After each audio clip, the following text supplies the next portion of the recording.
예수님께서 부활하신 후에 50일이 지났습니다. 그날을 오순절이라고 부릅니다. 오순절 날 마가의 다락방에 제자들이 모여 있는데 성령님께서 임재하신 거죠. 그를 통해서 제자들이 그 전에 예수님을 따라다니던 제자들이, 그 믿지 않는 그런 보잘것없는 제자들이 성령이 충만하여 처음으로 교회가 탄생한, 교회의 창립 기념일이 오순절 마가의 다락방에 성령이 임재한 날이 모든 교회의 탄생의 기념날입니다.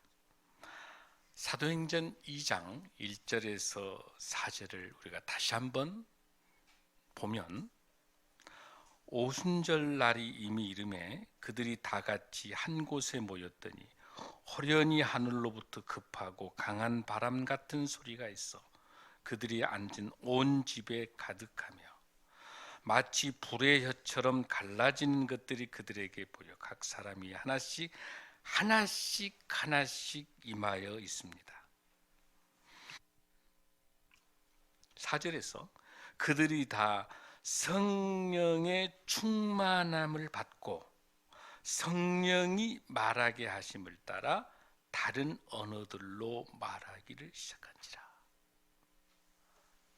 다른 언어를 통해서 말하게 되는 성령의 충만함을 보여주고 있는 그런 내용입니다. 우리가 여러분 성령 그러면 어떻게 생각하세요? 무엇이 성령이라고 여러분 생각하십니까?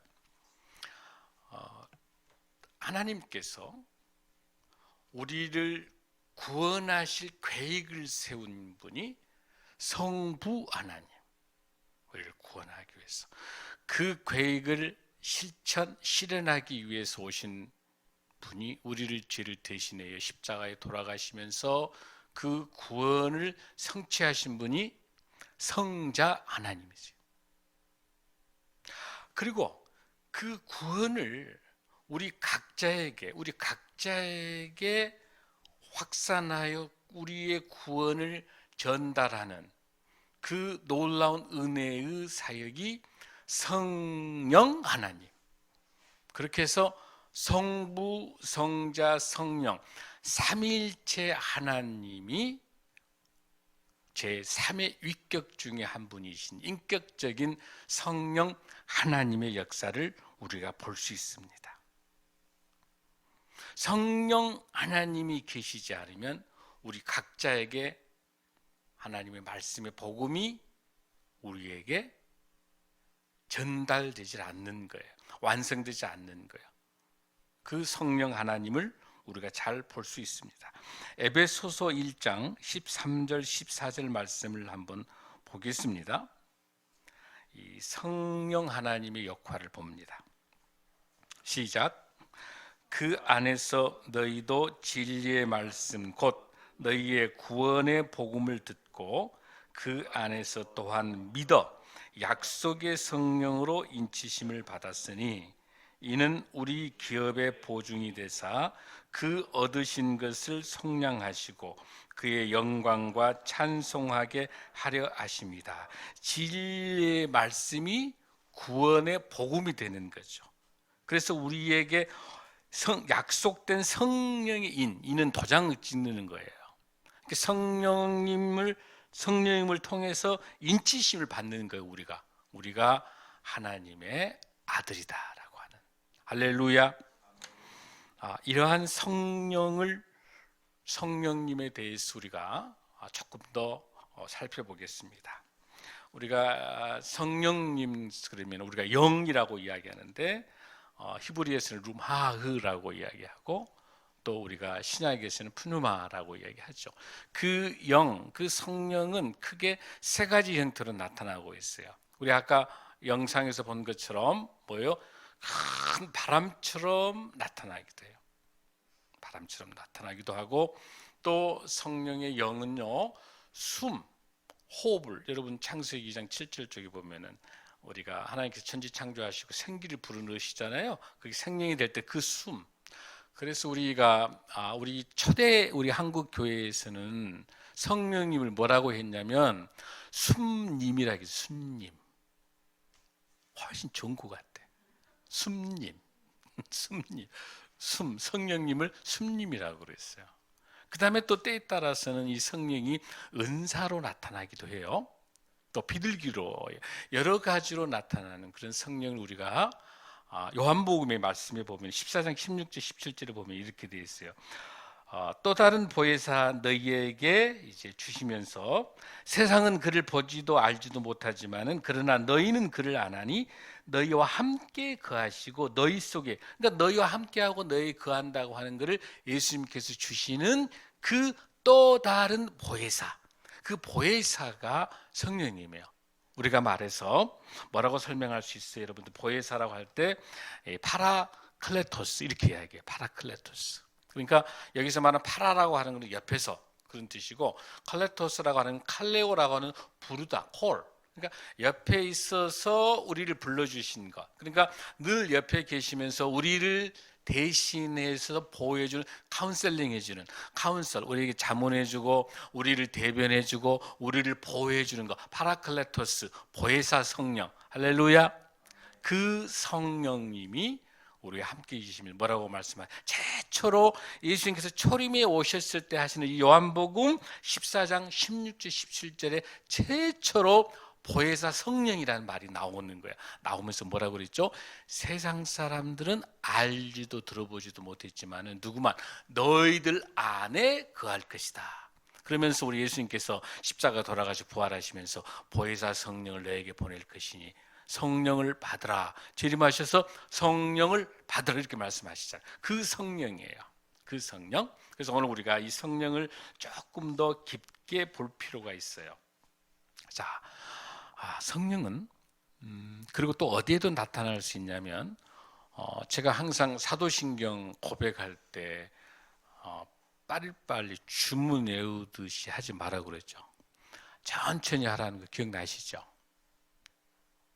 바로 그 사도신경이 잘 나타나요. 삼위일체가 잘 나타나 있는데 거기서 보면 천지를 창조하신 우리 하나님에 대해서 말씀하고 계신 다음에 성자 하나님에 대해서 성령으로 잉태해서 동정녀 마리아에게 나시고 또 본디오 빌라도 십자가의 고난을 받으시고 또 3일 만에 부활하시고 승천, 이런 모든 과정, 그러니까 사도신경의 2분의 1이 성자 하나님에 대한 설명이에요. 그리고 성령 하나님은 딱 한 줄, 뭐라고 나와 있어요? 여러분들 성령 하나님은 뭐라고 되어 있어요? 성령을 믿사오며, 그것만 되어 있죠. 아무 수식이 없어요. 성부에는 뭐라고 돼? 천지를 만드신 하나님 아버지니까 하나님 아버지 성부 하나님에다가 천지를 만드신이라고 수식어가 붙어 있잖아요. 성부 하나님은, 성자 하나님은 2분의 1 차지하고 충분히 설명해. 성령은 성령을 믿사오며 딱 한 줄로 설명하는, 그게 성령의 의미를 잘 나타내주고 있어요. 한 줄 썼다고 하는 것은 성령님이 부끄러워요. 이걸 뭐라고 부르냐면 거룩한 수줍음. 우리 성령님은 거룩한 수줍음이세요. 자기를 드러내지 않습니다. 성령님은 항상 하나님의 말씀, 예수 그리스도의 사역의 말씀까지만 해요. 성령님은 절대로 예수님의 사역을 벗어나지 않습니다. 여러분 아주 중요합니다. 이 성령을 오늘 분명하게 알아야 돼요. 근데 우리가 성령 충만, 성령 세례, 성령 하면 그냥 기적을 일으키고 귀신을 쫓아내고 이런 것들도 그냥 성령 충만하면 거룩, 이런 형태만 이야기하는데 진정한 성령이 무엇인지를 알아야 돼요, 여러분들. 본문을 한번 보겠습니다. 자, 성령 요한복음 14장 26절 말씀입니다. 이 성령께서 그리스도가 하시는 사역까지만을 조명해 주는 거가 성령 역할인데 보겠습니다. 요한복음 14장 26절입니다. 시작. 보혜사 곧 아버지께서 내 이름으로 보내실 성령, 그가 너희에게 모든 것을 가르치고 내가 너희에게 말한 모든 것을 생각나게 하리라. 아멘. 그러니까 성령님이 하는 역할은 뭐냐면 예수 그리스도가 하신 일에 대해서, 예수 그리스도가 하신 일에 대해서 딱 그 범위 내에서만 종속된 거예요. 그러니까 성령님이 안 계시면 우리 예수님이 하셨던 이 모든 일들을 생각나지도 않고 예수님이 하셨던 것들이 기억도 안 나는 거. 오늘 제가 설교하고 있는 이것이 은혜로 전달되고 이 말씀이 기억하고 이 말씀대로 제가 설교할 수 있는 것도 성령님의 도우심을 받아서 설교가 가능한 거예요. 할렐루야. 뭐라고 합니까? 이 본문에 뭐라고 그랬죠? 모든 것을 가르치고 내가 너에게 말한 모든 것을 생각나게 하리라. 생각나는 것도 누가 해요? 성령님이 주셔야 되는 거예요. 할렐루야. 두 번째 성령님이 중요한 거는 뭐라고 그랬죠? 거룩한 수줍음. 성령님은 자기를 자랑하지 않아요. 성령님은 자기를 드러내지 않습니다. 누구만? 하나님께만 영광을 올린 거예요. 요한복음 16장 13절의 말씀을 한번 봅니다. 그러나 진리의 성령이 오시면 그가 너희를 모든 진리 가운데로 인도하시리니 그가 스스로 말하지 않고, 뭐라고 그랬죠 여러분들? 스스로 말하지 않아요. 성령님 혼자 잘난 체 하면서 하나님, 성부 하나님, 성자 예수님을 제쳐놓고 성령 하나님이 막 자기 자랑하지 않아요. 성령의 사람은 자기를 자랑하지 않습니다. 우리가 잘 들어봐야 돼요. 우리 성령님의 모습을 잘 봐야 돼요. 스스로 말하지 않고 오직 들은 것을 말하며, 들은 것만 말해. 예수님에게 들은 것만 말해. 뭐예요? 내가 예수님께서 십자가의 고난에 우리 죄를 위해서 고난 받으시고 십자가에 죽으시고 3일 만에 부활하시고 승천한다고 하는 그 내용만을 성령님이 우리에게 설명하고 계시는 거예요.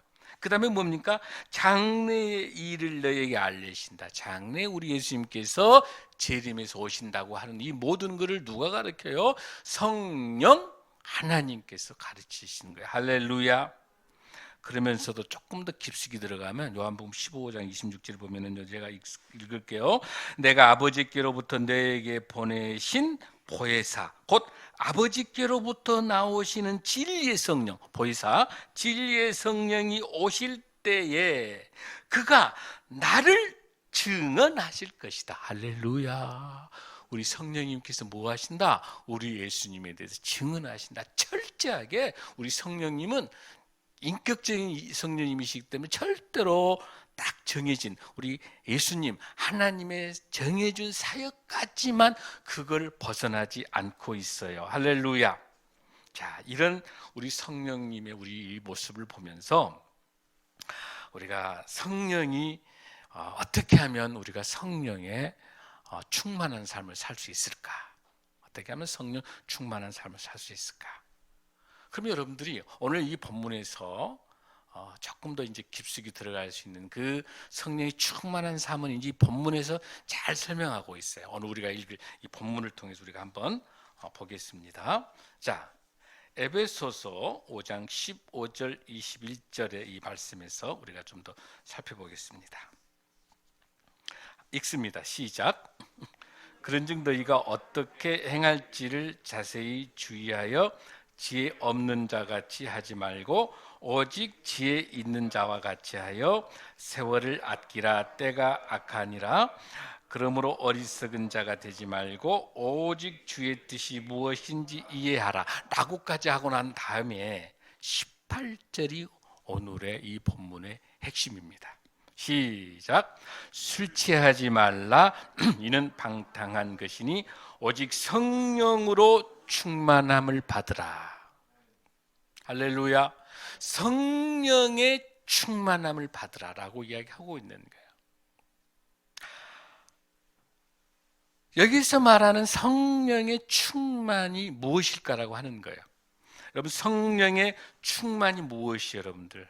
성령의 충만은 크게 세 가지로 우리가 알 수 있어요. 첫째는 뭐냐면 예수 그리스도의 영으로 내 인생이 가득 들어있는 거. 우리 예수님이 가득 차서 내 영으로 함께하는 것, 그게 내 성령이 함께하고 있는 것이 성령의 충만인 것. 그러니까 내 생각 속에, 내 머릿속에 계속 우리 하나님, 우리 예수님이 함께하고 계시는 거. 내 생각에 가득 차. 쿡 주시면 성령, 쿡 주시면 예수님, 할렐루야, 이렇게 나와야 돼. 이게 성령이 충만한 것을 말하고 있는 거예요.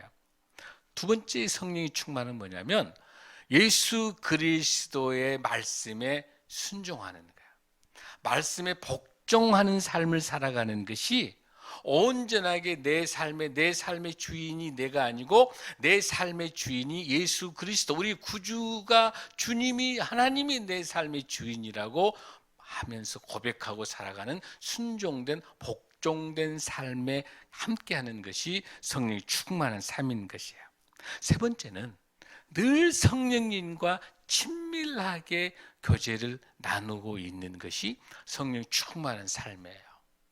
이런 성령 충만한 삶을 살 수 있는 방법은 뭐예요? 여러분? 어떻게 하면 이렇게 성령 충만한 삶을 살 수 있을까? 딱 세 가지예요. 철저히 저를 따라합니다. 첫 번째, 회개하라. 회개해서 내 마음의 주인이 가득 들어있는 거, 내 마음속에 들어있는 주인이 가득 들어있는 것을 다 해체 모여야, 그 안에 성령님으로 들어가야 되려면 내가 뭐 해야 돼요? 회개해야 돼요. 회개할 때 성령이 충만할 줄로 믿습니다. 두 번째, 성령이 충만하는 방법은 예배를 통해서, 이 예배를 통해서 가능해요. 이 예배를 놓치게 되면 성령님이 우리와 함께 할 수가 없어요. 성령이 역사할 수 없어요. 예배를 드려야 돼. 예배를 드리면서 반드시 예배 속에 말씀과 찬양과 기도가 함께 해야 성령이 충만할 줄로 믿습니다. 세 번째는 말씀 속에 살아가는 거예요. 말씀 속에 살아가는 거예요. 그러니까 결론은 뭐예요? 첫째, 회개하고 말씀 속에 살면서 찬양과 기도의 삶이 함께해야 성령이 충만한 삶인 줄로 믿습니다. 이러한 삶을 살아가는 것이 우리 인생에서 성령의 충만한 삶인 거예요. 그런데 이 에베소서에 쓰였던 이 당시의 상황이 어떤 상황이냐면, 에베소서가 써지는 이건 옥중서신인데요. 당시에 이 사도 바울이 3차 선교 여행에서 3년 정도 목회했었던 에베소 교인들에게 썼던 글이에요. 이게. 그러니까 그 당시에 로마의 압제 속에 있는 상황에서 성도들에게 복음이 무엇이냐, 에베소서 전체 6장까지 있는데 1장에서 3장까지는 복음이 예수 그리스도가 무엇인지, 교회가 무엇인지라고 하는 기독론과 교회론적인 것들을 설명하는 아주 중요한 서신서예요. 에베소서는 옥중서신인데, 그리고 4장에서 6장까지는 이렇게 예수 그리스도의 삶을 살아가는 사람들이 어떤 삶을 살 것이냐, 우리 삶의 생활의 태도를 설명해 주는 것이 에베소서 4장에서 6장까지인데, 그 핵심적인 장이 이 5장 속에 있는 성령의 충만한 삶을 살아가는 것이 예수 그리스도의 삶을 살아가는 삶이다라고 본문이 설명하면서 이 5장에서 다시 이 뒤쪽에서 18절에서 설명하고 있는 거예요. 그러면서 사용하고 있는 이 단어가 술 취하지 말라, 이는 방탕한 것이니 오직 성령으로 충만함을 받으라. 왜 성령 충만이라는 단어에 술이 나올까? 여러분들 궁금하지 않아요? 여기서 중요한 거는요, 지금 우리나라의 알코올 중독자가 250만 명이에요. 모든 범죄가 술에서 시작합니다. 얼마 전에 우리 중앙대 의대생 사건도 술 9병, 10병이나 마시면서 새벽 11시부터 새벽 4시까지 술을 마시는 게 이 사건. 전부 술 때문에 그래요, 술.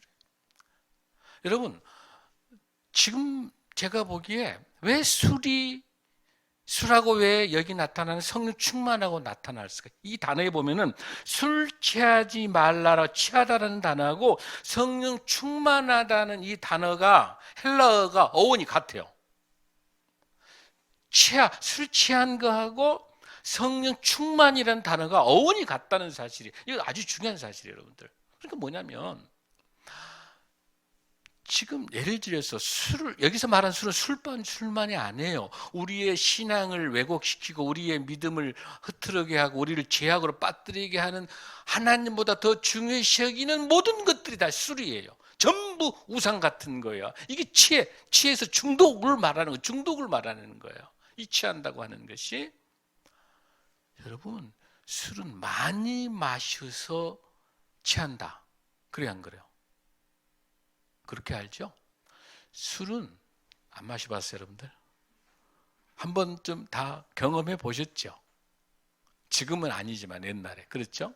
지금도 간혹 홀짝홀짝 할 수도 있겠습니다. 어쨌든 여러분 다 경험해 보신 것처럼 술을 많이 마셔서 취한 게 아니에요, 여러분들. 술 속에 들어있는 알코올이요, 우리의 중추신경으로 가서 되뇌 이쪽을 지배하면서 판단하고 분별하고 구분하고자 하는 그 뇌를 마비시켜서 그 뇌를 장악하고 지배하고 있기 때문에, 술 안 마시면 그렇게 양반인 사람이 술만 마시면 뭐가 된다? 개가 된단 말이에요. 우리 지금 엘드림 쪽에 오시는 우리 어르신 중에 한 분이 아들이 알코올 중독돼 가지고 엄마를 그렇게 때리는 거예요. 술만 끼면 그렇게 효자예요. 갈 수 없이 엄마가 지금 교도소로 보내놨는데 엄마가 보내놓고 너무 가슴 아파하는 거예요. 이 술이 얼마나 많은 가정을 해체시키고 수많은 지하가 범죄와, 이번에 또 저기 인천에 있는 그 노래주점 사건도 또 시체하고 같이 술을 마시고, 그러니까 이 모두 다 판단과 이 지배력을 없애버리는 거가 취한다라는 그 단어란 말이에요. 지배된다는 거예요. 성령 충만은 성령님이 지배한다. 성령이 충만하게 들어있는 거예요. 그러니까 여러분, 뭐 건강에 안 좋고 도덕과 윤리적인 문제에서 술이라면 마셔도 좋아요. 그 정도 차원으로 이 성경 말씀에서 술 취하지 말. 왜냐하면 이 당시에 에베소는요, 엄청나게 에게의 반대쪽에 해변가에 너무너무 기운이 좋기 때문에 포도가 너무 잘 자라니까, 그리고 거기에 상업지역이고 돈이 굉장히 많으니까, 돈 많으니까 뭐가 나타나죠? 향락, 술집, 폭력, 엄청난 음란과 모든 대패가 가득 들어있는 그 시대 상황이 있는 거예요. 그래서 술 취하지 말라는 거예요. 그러면서 이는 방탕한 것이니 오직 성령으로 충만한, 여기서 방탕이라고 하는 단어가요, 원래 헬라어 뜻에서 보면 방탕 정도 수준이 아니라 뭐냐면 낭비하다, 소비하다 이 뜻이에요. 그러니까 바꿔서 말해서, 여러분 신명기 2장 1절, 2절, 3절에 보면, 2절에 보면은 출애굽해가지고 우리가 홍해를 건너고 난 다음에 쫙 출애굽해서 들어가는 그 실질적으로 가나안 땅까지 들어가는 것이 11일로 나와요. 11일간 갈 수 있는데, 3절에서 뭐라고 나오냐면은 40년 걸렸다고 나와요. 성경에서 신명기 2장 2절에다가 11일 걸리고 3절에다가 40년 걸렸다고 나온다고 하는 것은 성경의 기법 중에 대조 기법을 쓰고 있는 거예요. 11일이면 갈 수 있는 것을 40년 걸린 그 원인이 뭐예요, 여러분들? 불순종에 대한 문제예요. 그러니까 지금 이 본문도 무슨 뜻이냐면, 술에 의해서 하나님보다 더 중요시 여긴 것에 중독됐을 때 거기에 지배를 당한다고 하면, 하나님 말씀에 불순종하게 되면 여러분의 인생이 낭비된다는 거예요. 그래서 그 낭비를 막을 수 있는 것이 뭐예요? 성령 충만하라. 할렐루야. 그리고 난 다음에 성령 충만했을 때 하나님이 주시는 축복이 무엇인가를 그 다음 절에서 세 가지로 설명하고 있습니다. 19절 읽습니다. 시작. 시와 찬송과 신령한 노래들로 서로 화답하며 너희의 마음으로 주께 노래하며 찬송하며. 20절 한번 읽습니다. 시작. 범사의 우리 주 예수 그리스도 이름으로 항상 아버지께 감사하며. 21절. 그리스도를 경외함으로 피차 복종하라. 19절, 20절, 21절은 성령 충만한 사람이 가질 수 있는 하나님의 축복의 메시지예요. 자, 먼저 봅니다. 첫 번째, 성령 충만한 사람에게 주는 것은 늘 찬송하는 삶으로 회복시켜 줄 줄로 믿습니다. 여기서 시라고 하는 것은 감사를 말하는 거예요. 여기서 찬송이라고 하는 것은 고백을 말하는 겁니다. 여기서 신령한 노래라고 하는 것은 간증이에요. 나의 감사와 나의 놀라운 그 고백을 간증하는 그 삶을 살아갈 수 있는 것. 그러면서 뭐라고 나옵니까? 서로 화답하며 너희는 주께 노래하며 찬송하며. 여기 나타나 있는 화답하며 노래하며 찬송하며라고 하는 것은 전부 다 분사형을 쓰고 있어요. 이거는 늘 항상 지속적으로 계속해서 화답하고 계속해서 노래하고 계속해서 찬송하라. 할렐루야. 성령이 충만한 사람은 항상 입에서 찬송이 떠나지 않습니다. 우리의 입술에서 찬송이 회복되는 그러한 삶을 사는 축복이 저와 여러분에 있을 줄로 믿습니다. 두 번째의 축복은 20절입니다. 시작. 범사의 우리 주 예수 그리스도의 이름으로 항상 아버지 하나님께 감사하며. 먼저 뭘로 감사했었죠? 우리가 찬송을 통해서 하나님께 주신 놀라운 축복을 주셨는데, 그 축복이 두 번째 주신 축복은 뭐예요? 우리에게 있어서 늘 항상 이래도 감사 저래도 감사, 그럼에도 불구하고 대 감사, in spite of, 그럼에도 불구하고 대 감사.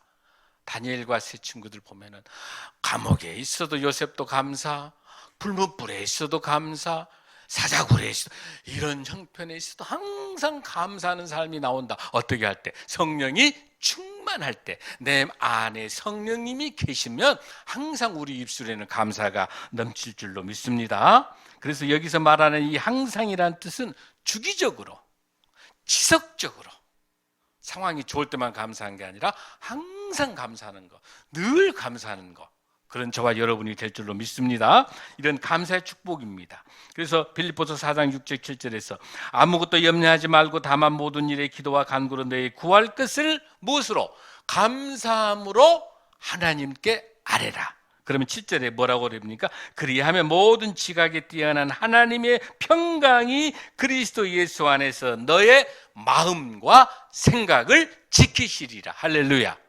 특별히 저희 어머님이 이 말씀을 계속 암송하시면서, 이것 때문에 어머니 치매라든지 말씀 암송하시니까 어머니 연세가 90이 넘으셨는데도 정정하신 거예요. 계속 말씀을 암송하는 거예요. 여러분들, 말씀에 암송할 때 아까 뭐랬죠? 성령이 충만한 거예요. 성령이 충만하기 때문에 우리 입술에 감사가 넘칠 줄로 믿습니다. 여러분, 8,000곡을 썼어요. 찬송가. 6살 때 의사의 실수로 시각 장애인이 됐습니다. 페니 크로스비. 이분이 썼던 곡 중에서 뭐가 있냐면 찬송가 391장에 오 놀라운 구세주, 이 찬송 내용을 보면은 뭐라 합니까? 이 페니 크로스비 고백, 나의 기도가 나의 찬송입니다. 나의 기도와 나의 찬송을 늘 하나님께 감사합니다. 감사하는 사람에게 찬송이 넘칠 줄로 믿습니다. 감사하는 사람에게 성령이 충만할 줄로 믿습니다. 늘 감사, 늘 찬송, 늘 찬송. 이 찬송이 저와 여러분에게 늘 우리의 일상의 삶의 예배자가 되길 바랍니다. 세 번째 축복은 21절입니다. 시작. 그리스도를 경외함으로 피차 복종하라. 할렐루야. 피차 어떻게 해라? 복종하라. 세 번째, 성령이 충만한 사람에게 주는 하나님의 놀라운 축복, 성령의 축복은 뭐예요? 아름다운 교제가 있는 삶을 주셔요. 할렐루야. 여기 본문에 나타난 것처럼 보세요. 서로 화답하여. 19절에 서로 화답해. 서로 화답한다고 하는 것은 내가 할렐루야, 내가 목사님이 할렐루야 그럼 여러분 뭐라 해요? 자, 여러분 아멘으로 화답하죠? 자, 할렐루야. 저와 여러분이 교제 나누는 거예요. 우리 어렵고 힘들어하는 우리 이웃들과 서로 사랑을 나누면서 교제 나누는 거예요. 여러분들이 주시는 그 깊은 사랑으로 우리 애들이 노인과 어르신들이 얼굴이 점점점 환해지죠. 얼굴이 변화가 되잖아. 서로 화답하는 거예요. 성도 간의 교제가 있는 거예요. 그 화답하는 것과 21절에 뭐라고 하냐면 서로 복종하라. 서로 복종하는 거예요. 서로 뭐에 복종합니까? 하나님 말씀에 복종하는 거예요. 너무 기쁜 거예요. 너무 감사한 거예요. 찬송이 넘치니까 서로 복종하는 거예요. 그러면서 여러분 놀라운 것은 뭐냐면 에베소서 5장 21절 20절에 화답하라 복종하라는 이 단어를 통해서 아름다운 교제의 친교를 갖게 하는 거, 성도 간의 친교를 갖게 하는 거고, 또 함께 가정에서 또 나라가 서로 친교하는 건데, 가장 첫 번째 친교해야 될 것, 가장 첫 번째 교제를 나눠야 될 것, 가장 아름다운 복종, 가장 아름다운 화답이 어딜까요, 여러분들? 바로 첫 출발이 어디여야 돼요, 여러분들? 저와 여러분의 가정인 줄로 믿습니다. 그래서 여러분의 본문에 보면은 에베소서 5장 22절에 21절 이후에 22절에 뭐라고 나옵니까? 바로 그 첫 번째가 아내들이여 자기 남편에게 복종하기를 주께 하라. 그러면서 이어서 25절에 남편들아 아내 사랑하기를 그리스도께서 교회를 사랑하시고, 바로 이어지는 것이 사도 바울이 뭐라고 설명하고 있습니까? 가정을 들고 있어요. 우리 가정 공동체가 서로 복종하고 서로 화해하고 아름다운 가정 공동체가 될 줄로 믿습니다. 가정 공동체가 아름다운 교제가 있어야 교회 공동체가 아름다운 공동체가 될 줄로 믿습니다. 교회가 건강해야 이 대한민국이 아름다운 공동체가 될 줄로 믿습니다. 이렇게 하기 위해서는 성령이 충만된 삶을 살아가는 것, 성령이 충만된 삶을 살아가는 저와 여러분을 통해서 하나님께서 주시는 축복이 오늘 저와 여러분에게 모두 함께 임하고 계심을 믿습니다. 사랑하는 성도 여러분, 성령 충만하여 서로 사랑하고 서로 격려하고 서로 위로하며 우리 입술에서 항상 찬송이 끊이지 아니하고 우리 입술에 기도가 끊이지 아니하고 우리 입술을 통해서 감사가 끊이지 않아요.